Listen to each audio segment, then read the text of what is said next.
Hi everyone. Today we're going to talk about the first set of slides in HealthComm&Interventions. So these interventions are more so for behavior change. They think like campaigns, but along with that, it's just prepping you for 409. It's giving you a little bit of a basis. You won't have to do this for I'm sorry if you just heard my phone go off. That's a whole different issue. Um, but it's going to prep you for 409 that you would take if you are continuing on with the health communication track. So we're going to get started. Like I said, you probably won't use these in the final paper, but they will be on the exam. So let's start with defining campaigns. So our book states that campaigns are systematic efforts to influence people to engage in health enhancing behaviors, right? So it's not something that just happens by accident. It might happen by accident to you, but the person who's designing the campaign has put lots of thoughts, lots of effort, made many revisions, done a lot of research,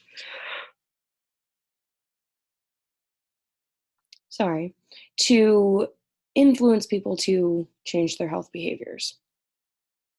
Some other definitions use terms like inform or influence health behaviors in some specified audience, meaning they target specific groups of people within a specified time period. So during the COVID-19 pandemic, right? Like there's a finite amount of time that they did this.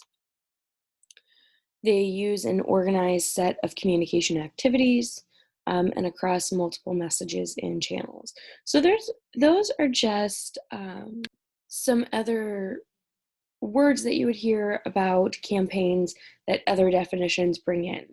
But our book says it is a systemic. I think I said systematic earlier. Sorry about that. It is systemic efforts to influence people to engage in health enhancing behaviors. Okay. So what do campaigns look like? Well, think about the things that you see on campus. Mountaineers Go First. I don't really know much about it, but that's a campaign.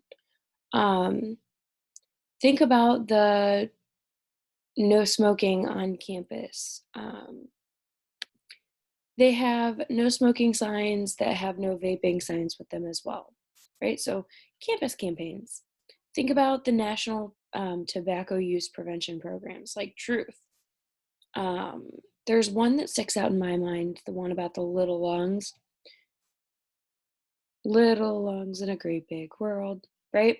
Again, not a good singer. Sorry about that. But it shows you what happens to your lungs. That's a campaign to end smoking. There are newer anti-drug campaigns. I think it's South Dakota. I can't remember the state. And maybe, we'll talk about it later in these slides. Meth, we're on it. That is a campaign slogan. Yeah, I mean, okay. So from some early assumptions, people want to be healthy. People want to live a long life. That's pretty easy to understand. We don't want to just be here for 10, 15 years and then say, all right, I'm done, right? So an early assumption would be they would always avoid unhealthy things and move toward healthy things, right?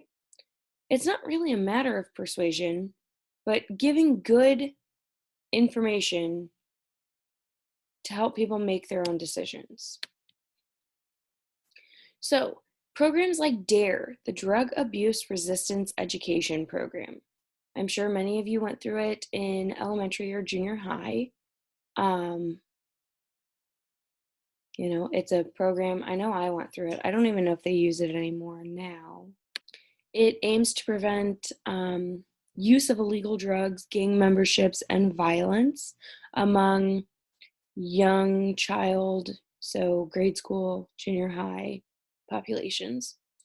It was began by the LAPD in 1983, and these police officers would teach students about these illegal drugs and gang memberships to prevent it. They took a just say no approach and encouraged students to report on friends and family who use drugs, so illegal or prescribed. And it does operate in about 75% of schools nationwide. Sorry.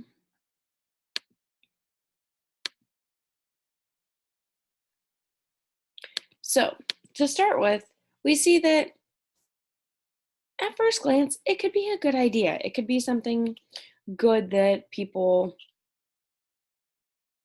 experience, right? Like stay away from drugs. But you also have to think of the community that it's in. Um, in the 90s, when I was in elementary school,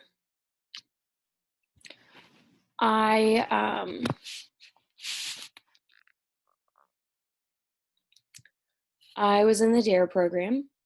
I had never heard of any of these drugs. I didn't know what gang membership or gang violence was. But a cop came to our school and taught me all about it. And that's all I focused on was these drugs and gang membership. Not really to avoid them, but I know what they were now. Right? So that's just something thinking about the location. Rural Illinois versus LA. There's going to be a difference in what these kids are exposed to.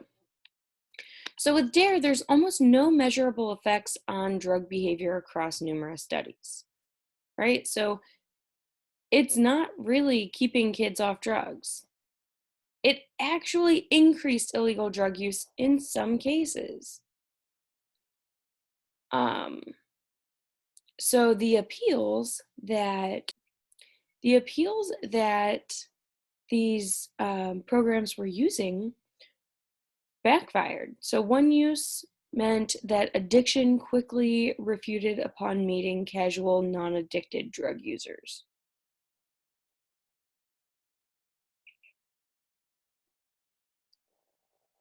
Right? So one use and um, you were hooked for life. Didn't matter what it was. Right? Well, we know that's not true. With the lack of that's not even a word. Lack of success met with fervor around the program. There was a huge policy buy-in that lent credibility to the program. Again, on the surface, it sounded like a good idea, which was enough for most people. Educators, officers really relied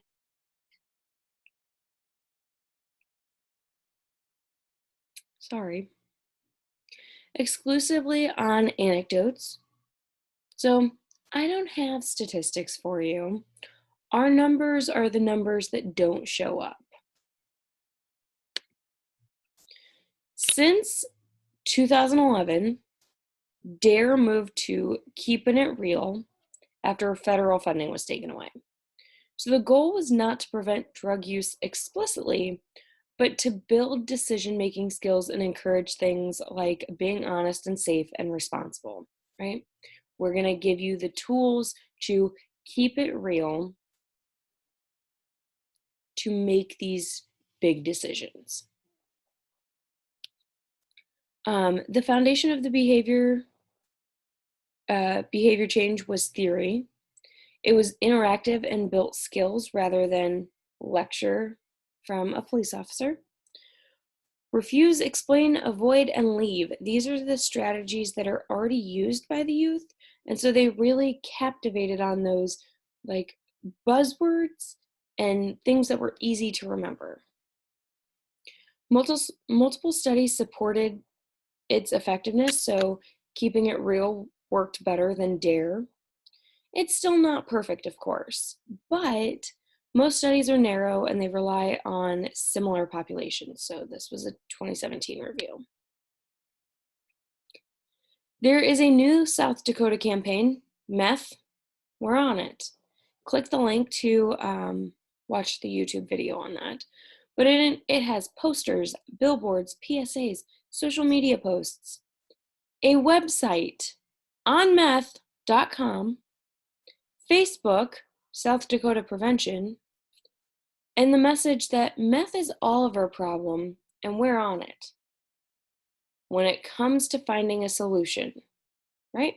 So this message was used not just to target people who are on meth physically, but to target people all around the country, not country, all around South Dakota, to help find a solution to get people off meth. The goal was to raise awareness about the growing meth use and addiction problem in South Dakota and get people talking about the problem and being part of the solution.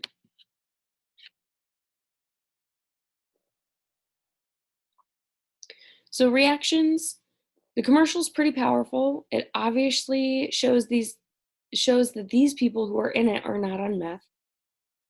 So it should have made you question why they're saying this, right? So Twitter users and reporters made fun of it a lot. Some South Dakota residents believe the campaign makes them look bad.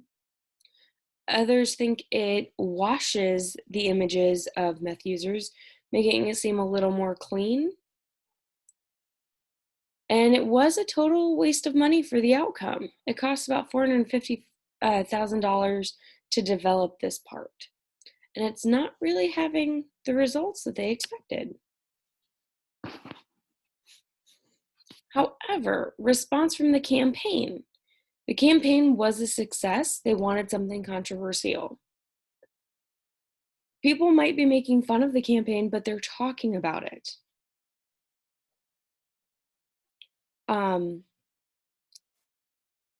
People making fun of it really haven't watched the video is one of those responses that they heard a lot. The governor of South Dakota stated the commercial is pretty powerful, and it obviously shows that these people aren't on meth, right? That quote I said a little bit ago, that was from the governor. People have already had, or the campaign has already had new people accessing the resources. So that's a success to create that behavior change. There are some other considerations though.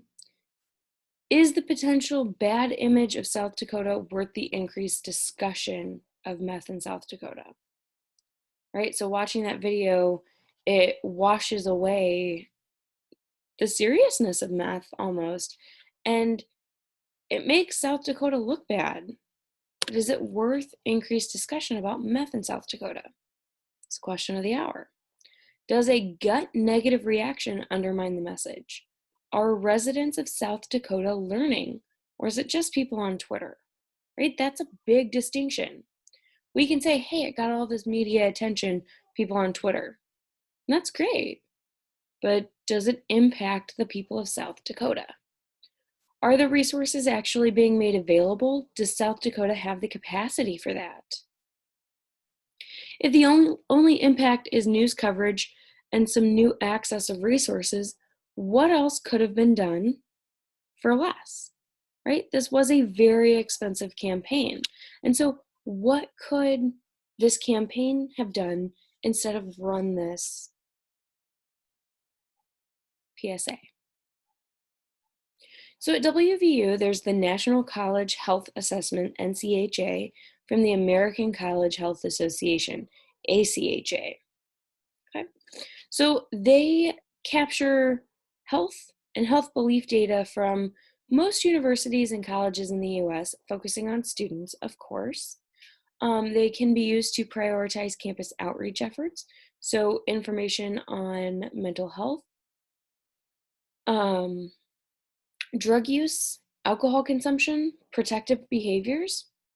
In 2018 alone, there were 500 participants that were representative of the student population to provide information to the NCHA and ACHA on mental health efforts, drug use, alcohol consumption, and protective behaviors. So I want to take a second to ask this question. How often do you think the typical WVU student has used meth in the last 30 days? How often has the typical WVU student used meth in the last 30 days? Never, not in the last 30 days, 1 or 2 days ago, 3 to 5 days ago, 6 to 9 days ago. I'm sorry, I'm misinterpreting that. They've used it 1 or 2 days in the last 30 days, not 1 or 2 days ago. I'm sorry. 3 to 5 days within the last 30, 6 to 9, 10 to 19, 20 to 29, or daily. So, from the NCHA, within the last 30 days, on how many days did you use meth? 99.2% said never. 0.6 said not in the last 30 days. And 0.2% said 3 to 5 days. Looking at these numbers of the question that I just posed to you, how often do you think the typical WVU student used meth? 44.4% said never. 18.3% said not in the last 30 days. And 6.8% said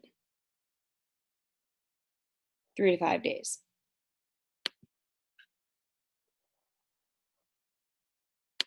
Right?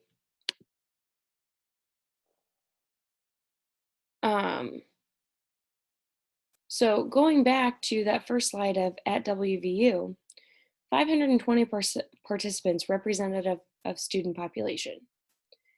They surveyed enough students that the results that were found here of this 520, they might not have the same demographic makeup or background, but of that 520, if you were to stretch it out to the entire 30,000 that campus has, it would be a pretty solid representation, right? So our numbers would match the NCHA, or the numbers the NCHA took would match the numbers that we would see if we surveyed the entire campus. I'm so sorry. So when campaigns don't work, there are some reasons for lackluster results. Poor audience segmentation, right? You're not segmenting your audience to solve the problem that you want to solve. There's limited channel selection. So having an online campaign in rural West Virginia probably won't work, right? You have to go print ads. So that's a limit.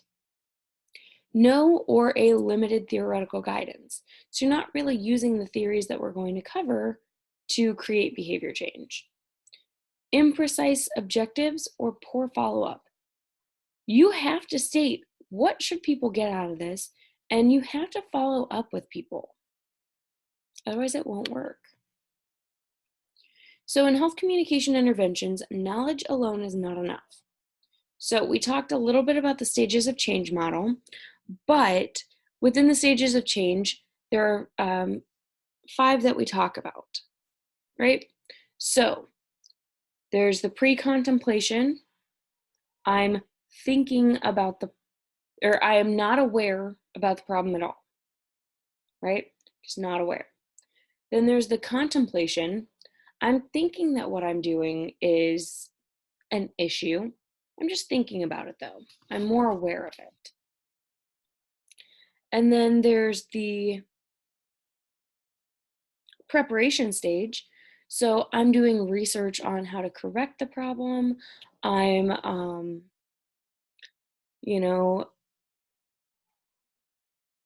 going to the gym to see how much a membership is, or going online to learn about this specific gym. Ow, my hair is really ratty, right? So that's preparation. Then you have action. This is when you start taking steps to make the behavior change. So I'm going to the gym 1 to 2 times a week. I'm, you know, eating healthier or whatever. The action stage is less than 6 months though. So you are actively making these behavior changes, but you've been doing it for less than 6 months, right? 5 months and 28 days, you are still in the active stage. 6 months and 1 day, you are not in the action stage anymore, right? You move to the maintenance stage. These maintenance behaviors are when you are continuously engaging in these good health behaviors, and you have been doing them 6 months or longer. So that 6-month mark, maintenance behavior, okay? Between the action and the maintenance stage, however, there is possibility for relapse because you haven't hit that 30 or that 60-day threshold, right? You haven't hit that, not 60 days, 6 months. I'm sorry. You haven't hit that 6-month threshold. And so it's easy to relapse and go back to eating fast food or not going to the gym. So those are the 5 stages. There is a 6th stage that people talk about, which is the termination stage. This stage basically just states that you have you will no longer be tempted by the bad behavior. But I don't personally believe in this stage. I don't think that there's ever not going to be a temptation from a bad behavior. There will never not be a day where McDonald's French fries don't tempt me. I know fast food is bad for me, but they're French fries, right? So just thinking of the stages of change, knowledge is not enough. It's not going to help create the behavior change. You have to have some sort of motivation, some sort of skill, some sort of environment.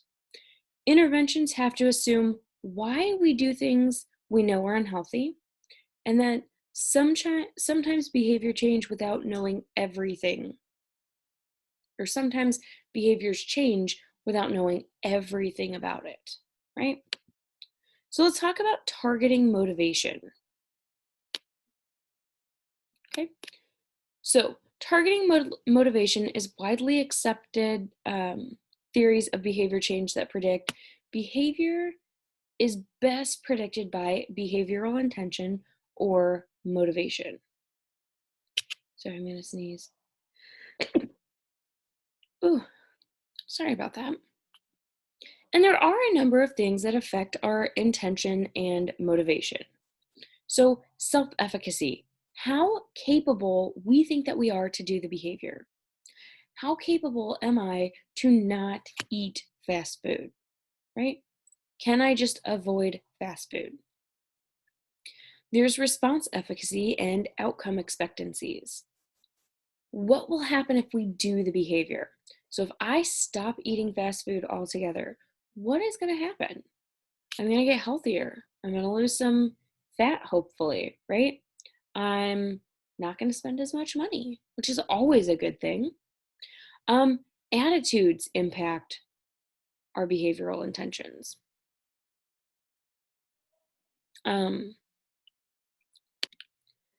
How positive or negative do we think the behavior is? Not eating fast food is pretty positive, right? Going to the gym, pretty positive. Not smoking, we would think is pretty positive. But if you are addicted to something, it might not be as positive as you expect because you're going to have these mood swings and behavior change that, you're just going to want that cigarette. Social norms. What are others thinking and doing?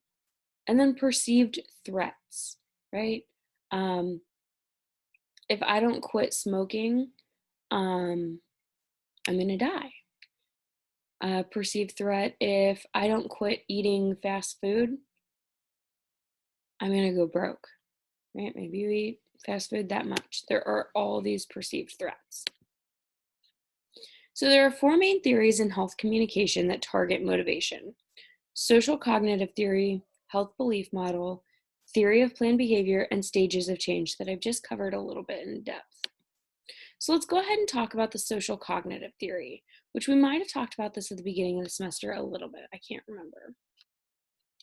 The main premise is we learn by watching other models. So we look for other cues for your appropriate behavior in the new situation, and we learn through vicarious enforcement or reinforcement, right? So we see, what are our parents doing?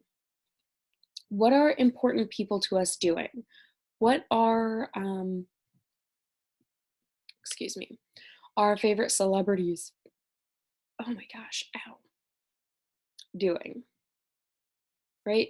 We learn through this vicarious reinforcement. So if we see models and celebrities getting Botox, getting liposuction, I mean, look at Kylie and Kendall Jenner, right? We see them, we saw what they looked like when they were 13, we saw what they looked like when they were young adults, and now suddenly they're just different, right? So we learn that plastic surgery, Botox, surgery to make our booties bigger, our chest bigger, our stomachs smaller, that's good. We vicariously learn that. This is why it's so bad for young children to see them as role models, because they're going about getting healthy in the wrong way. But at home, if you see your parents eating healthy, so they have a salad with dinner every night, they eat healthy, there's no fast food, there's no pop in the house, they drink water or juices, right? That's going to reinforce your learning. You are learning through your parents, whether you realize it or not. Okay? Social cognitive theory also talks about self-efficacy. So the ability to successfully perform a behavior. And this is influenced by a person's specific capabilities and other individual factors. So as well as environment factors, right? So what can you physically do, and what barriers and facilitators are there in the environment, right?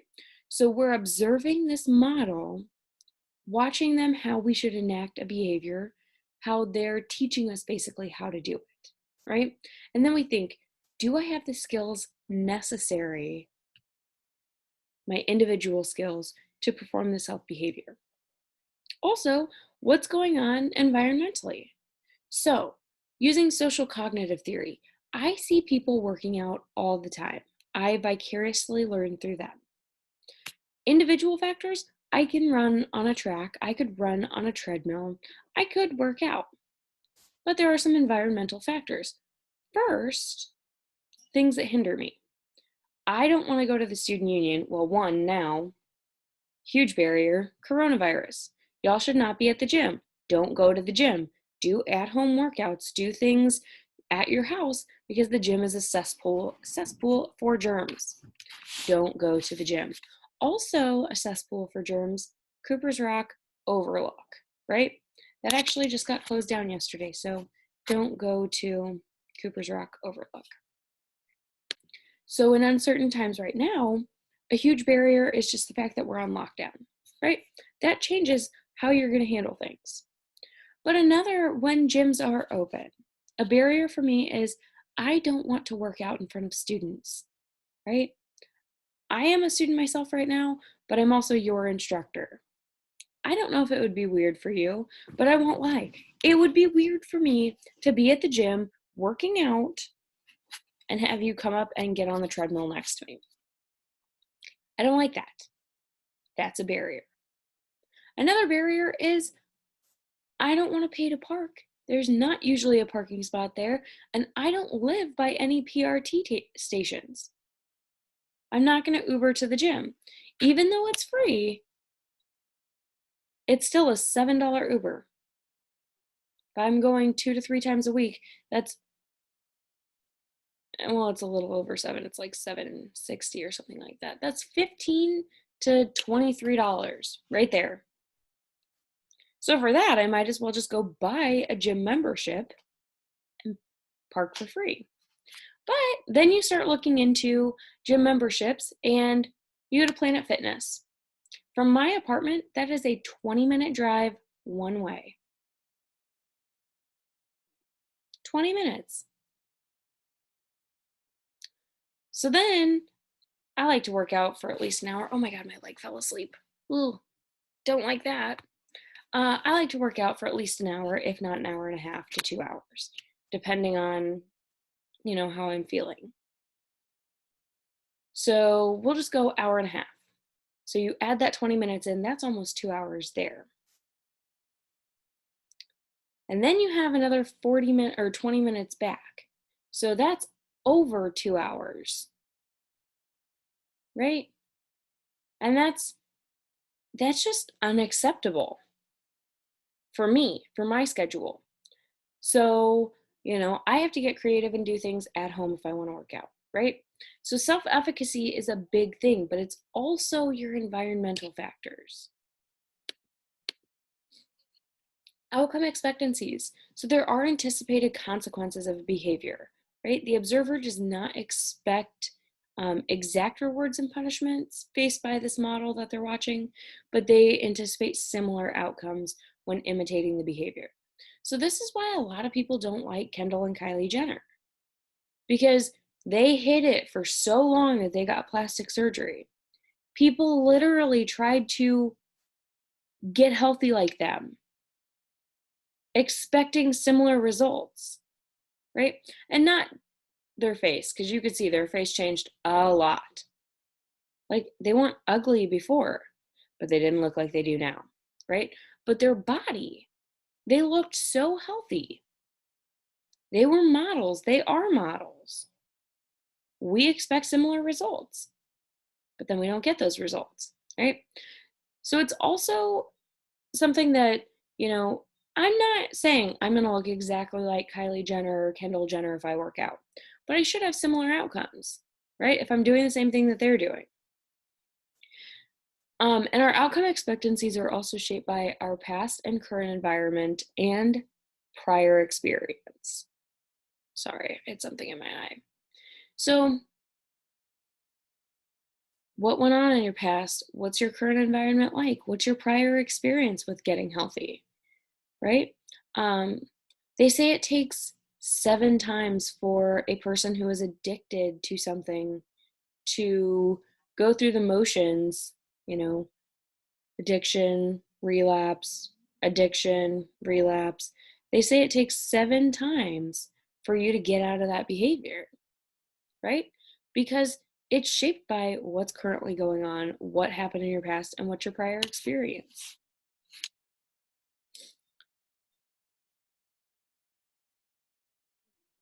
So we know that it's influenced by your self-efficacy, your factors, environmental factors, but it's also shaped by this um, positive and negative reinforcement from your model and getting those similar outcomes. There's also an identification factor in social cognitive theory. So how similar is the model to the individual? So this is where things get dicey, why people necessarily shouldn't have been getting mad at Kendall and Kylie Jenner. I didn't get mad at them. I mean, I realized that they cheated and used surgery to make themselves look good, but I didn't get mad at them because I realized I'm not similar to them in any way. Even pre-surgery, Kylie Wilson was different than Kylie Jenner. Body shape, body style, body size, we had differences. We also grew up in 2 different times, right? I'm not saying that I'm too much older than Kendall and Kylie Jenner, but I mean, I've got a good 6, 7 years on them, right? So it's 2 different times in our lives that, can't really compare. Also, money's a big factor. Kylie Wilson does not have Kylie Jenner money. So efficacy and expectancies are most effective when the model can be identified with. So it's really important to model your behaviors after somebody who has a lot of similar attributes, right? Reinforcement is more relevant.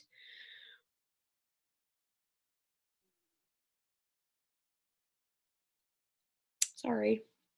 When it happens to someone like me, skills and perceived capacity are more easily learned when someone like me does the behavior. For social cognitive theory, the main takeaway is efficacy is key to the behavior. It is promoted through observational learning. So we watch somebody, not creepily, of course, but we watch a similar identified other to receive similar rewards or punishments, right? Um, so, little self disclosure, my aunt has a meth problem. She does. She went to rehab, she's clean and sober, but she's already using meth again, right? Growing up, my aunt was this ambitious, driven person. She was thin, she, worked hard at her job. I mean, she was somebody that I really looked up to as a kid. And so it's just one of those things that I compared myself to her for a lot of things. I worked hard, I made good health choices. And now, observing her, I see what meth has done to her. And I realize the punishments that I would receive because we are similar should I decide to start doing meth.